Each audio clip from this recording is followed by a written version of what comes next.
जो संकल्प लिया था कि 2047 तक भारत को एक विकसित राष्ट्र बनाएंगे, मुझे लगता है कि वो संकल्प उससे भी पहले पूरा होने जा रहा है। और 11 मोदी सरकार की नीति है, प्रधानमंत्री की नीति है, एक पौधा माँ के नाम। तो भाई जो माँ का लाल होगा वो जरूर लगाए।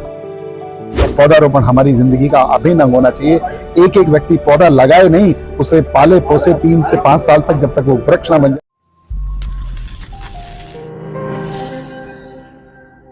विश्व पर्यावरण दिवस के अवसर पर सरकार के 11 साल पूरे होने पर सोहना की एक निजी वाटिका में बीजेपी पार्टी द्वारा संकल्प से सिद्धि तक कार्यक्रम का आयोजन किया गया, जिस कार्यक्रम में केंद्रीय मंत्री एवं गुरुग्राम लोकसभा के सांसद राव इंद्रजीत सिंह, वन मंत्री राव नरबीर सिंह, निकाय मंत्री विपुल गोयल, पूर्व मंत्री संजय सिंह छोकर सहित लोकसभा के तमाम विधायक व पार्टी कार्यकर्ता मौजूद रहे। इस मौके पर सांसद राव इंद्रजीत सिंह ने अपने संबोधन के बाद मीडिया को दिए बयान में कहा कि जब साल 2014 में बीजेपी पार्टी सत्ता में आई थी, उस समय देश आर्थिक नक्शे में भारत 10वें स्थान पर था, लेकिन अब हमने जापान को भी पीछे छोड़ दिया है और अब भारत 4थे स्थान पर आ गया है। वहीं भारत ने ऑपरेशन सिंदूर के तहत जो पाकिस्तान के गोडे तोड़ने का काम किया, उसी को लेकर इस कार्यक्रम का आयोजन किया जा रहा है। मोदी सरकार के 11 साल हो चुके हैं और इस बार 11वें साल के अंदर क्यों करना पड़ा उसका मैं आपको समझाता हूं कि जो टेररिस्ट स्ट्राइक हुई थी हमारे यहाँ पर जम्मू एंड कश्मीर के अंदर, पहलगाम के अंदर, उसका जवाब हमने सिंदूर से दिया और इस तरह से दिया कि पाकिस्तान के गोडे टिक गए। इससे पहले जो 2016 के अंदर हुआ था एक अटैक, एक हुआ था उड़ी के अंदर हुआ था, एक हुआ था एक और जगह के ऊपर, उसके अंदर भी हमने बदला तो लिया, लेकिन जो इस बार बदला लिया उसी से ही पाकिस्तान के गोडे टिके। इसलिए इस साल को हम मनाने लग रहे हैं और जो उपलब्धियां हमने कर पाई हैं पिछले 10 साल प्लस 1 साल के अंदर, वो ये है कि जब 14 के अंदर हमारी सरकार बनी थी, मोदी ने सरकार संभाली थी, तो उस टाइम के अंदर भारत का नंबर 10वें पर था विश्व के आर्थिक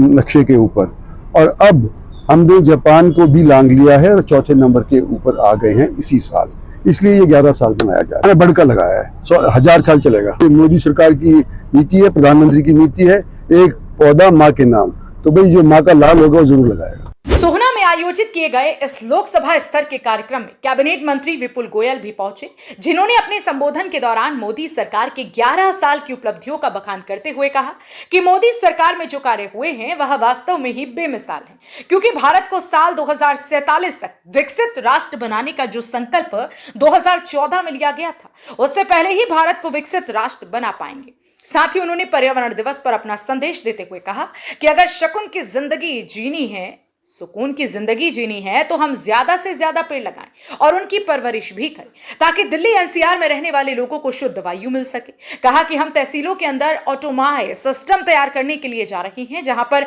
किसी भी प्रकार की खामियां नहीं रहेंगी। मोदी सरकार के स्वयं 11 साल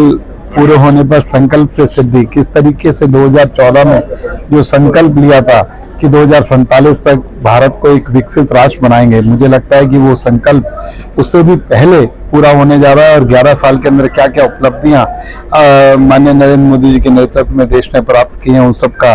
व्याख्यान, आज लोगों के बीच में चर्चा और गोष्ठी का कार्यक्रम आज सोहना के अंदर। आज मैं सबसे पहले तो आपके माध्यम से सभी व्यक्तियों को पर्यावरण दिवस की बहुत बहुत शुभकामनाएं देना चाहता हूं, और यहाँ पर सभी वरिष्ठ ज्येष्ठ श्रेष्ठ कार्यकर्ताओं ने पौधारोपण करके इस कार्यक्रम की शुरुआत की।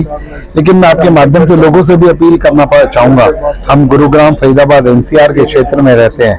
अगर आगे की जिंदगी को सुकून से जीना चाहते हैं, हमारे आने वाली जनरेशन को हम एक सुकून देना चाहते हैं, अच्छा स्वास्थ्य देना चाहते हैं, तो स्वच्छता और पौधारोपण हमारी जिंदगी का अभिन्न अंग होना चाहिए।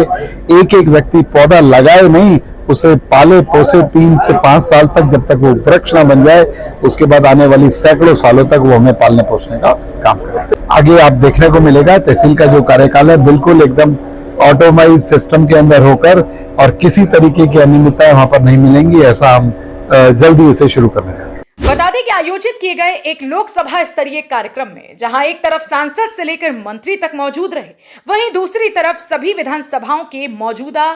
विधायक, कई पूर्व मंत्री व पूर्व विधायक सहित पार्टी कार्यकर्ता भी मौजूद रहे। हरियाणा वरदान के लिए सोहना से संवाददाता विशाल राघव की रिपोर्ट।